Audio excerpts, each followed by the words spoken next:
ಹೀಗೆ ನನ್ನ ಹೆಚ್ಚಳವು ಮೌನವಾಗಿರದೆ ನಿನ್ನನ್ನು ಕೀರ್ತಿಸುವುದು. ನನ್ನ ದೇವರಾದ ಓ ಕರ್ತನೆ, ಯುಗಯುಗಕ್ಕೂ ನಿನ್ನನ್ನು ಕೊಂಡಾಡುವೆನು. ಸೋಮವಾರ 13 ಜಾನ್ವರಿ 2025 ಈ ದಿನದ ವಾಕ್ಯ ಧ್ಯಾನಕ್ಕಾಗಿ ನಾನು ಆರಿಸಿಕೊಂಡಿರುವಂಥ ವೇದ ಭಾಗವು ಶ್ರೀ ಯೋಹಾನನು ಬರೆದ ಸುವಾರ್ತೆ 17ನೇ ಅಧ್ಯಾಯದ 15ನೇ ವಚನ. ನೀನು ಅವರನ್ನು ಲೋಕದೊಳಗಿಂದ ತೆಗೆಯಬೇಕೆಂತಲ್ಲ, ಅವರನ್ನು ಕೇಡಿನಿಂದ ಕಾಪಾಡಬೇಕೆಂದು ನಾನು ಕೇಳಿಕೊಳ್ಳುತ್ತೇನೆ ಎಂಬುವಂಥದ್ದೇ. ಕರ್ತನಲ್ಲಿ ಪ್ರೀತಿಯುಳ್ಳ ದೇವ ಜನರೇ, ಶುಭೋದಯ. ದೇವ ಜನರು ಆರಿಸಿಕೊಂಡಂಥ ಜನಾಂಗವು.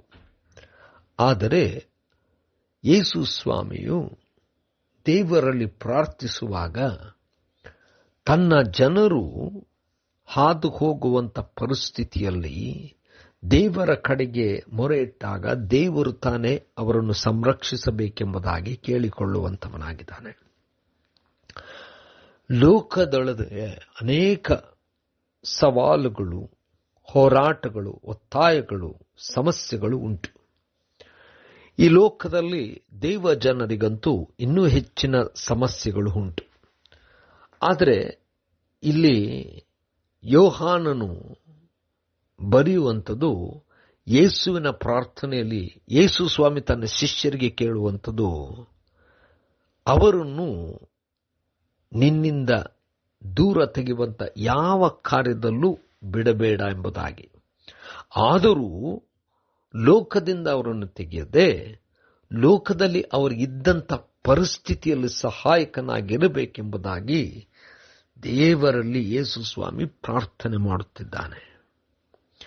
ಕರ್ತನಲ್ಲಿ ಪ್ರಿಯರೇ, ನಾವು ಕ್ರಿಸ್ತನ ಸಹಾಯ, ಕೃಪೆ, ಕರುಣೆ, ಆಶೀರ್ವಾದಗಳಿಂದ ಜೀವಿಸುತ್ತೇವೆ. ಆದರೆ ಈ ಲೋಕದಲ್ಲಿ ಹಲವಾರು ಸವಾಲುಗಳಿದೆ. ಸವಾಲುಗಳು, ಸಮಸ್ಯೆಗಳು, ಹೋರಾಟಗಳು ನಮ್ಮ ಸುತ್ತಲೂ ಆವರಿಸಿಕೊಂಡಾಗ ನಾವು ಖಂಡಿತವಾಗಿ ಲೋಕದಲ್ಲಿ ಜಯಿಸಲಾರದೆ ಹೋಗುತ್ತೇವೆ. ಕಾರಣ, ನಾವು ಬಲಹೀನರು. ಅದಕ್ಕೆ ಯೇಸು ಸ್ವಾಮಿ ದೇವರಲ್ಲಿ ಬೇಡಿಕೊಳ್ಳುವಂಥದ್ದೇನೆಂದರೆ, ಅವರು ಯಾವ ರೀತಿಯಲ್ಲೂ ಬಿದ್ದು ಹೋಗಬಾರದು, ಹೋರಾಟಗಳ ನಡುವೆ ಜಯಶಾಲಿಗಳಾಗಬೇಕು. ದೇವರು ಅವರಿಗೆ ಈ ಲೋಕದಿಂದ ತೆಗೆದು ಬಿಡುವಾಗ ಅವರು ಬೇರೆ ಲೋಕದ ಅನುಭವದಲ್ಲಿ ಇರುತ್ತಾರೆ. ಆದರೆ ಈ ಲೋಕದಲ್ಲಿ ಅನೇಕ ಪರಿಸ್ಥಿತಿಗಳಿದ್ದರೂ ಆ ಯಾವ ಪರಿಸ್ಥಿತಿ ತನ್ನ ಜನರನ್ನು ಮುಳುಗಿಸಲಾರದ ಹಾಗೆ ಇಡಬೇಕೆಂಬುದಾಗಿ ಕೇಳುತ್ತಾ ಇದ್ದಾನೆ. ನಾವು ಈ ಒಂದು ಪ್ರಾರ್ಥನೆಯಿಂದ ಮತ್ತು ಅನೇಕ ವ್ಯಕ್ತಿಗಳ ಪ್ರಾರ್ಥನೆಯಿಂದ ನಾವು ಉಳುಕೊಂಡಿದ್ದೇವೆ. ದೇವರು ನಮಗೆ ಈ ಸ್ಥಿತಿಯನ್ನು ಕೊಟ್ಟಿದ್ದಾನೆ.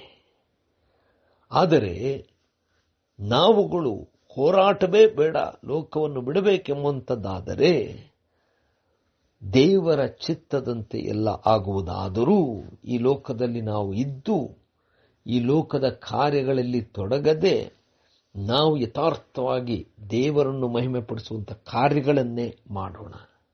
ಕರ್ತನೇ ದಯಾಮಯ ಸ್ವಾಮಿ, ಸವಾಲುಗಳು ಹಲವಾರು, ಆದರೆ ನಿನ್ನ ಪ್ರಸನ್ನತೆ ಕಾಪಾಡಿದೆ, ನಡೆಸಿದೆ. ವಾಕ್ಯಕ್ಕಾಗಿ ಸ್ತೋತ್ರ. ಯೇಸುವಿನ ನಾಮದಲ್ಲಿ ಪ್ರಾರ್ಥನೆ ದೀನತೆಯಿಂದ ಬೇಡಿದೆವು ತಂದೆಯೇ, ಆಮೆನ್.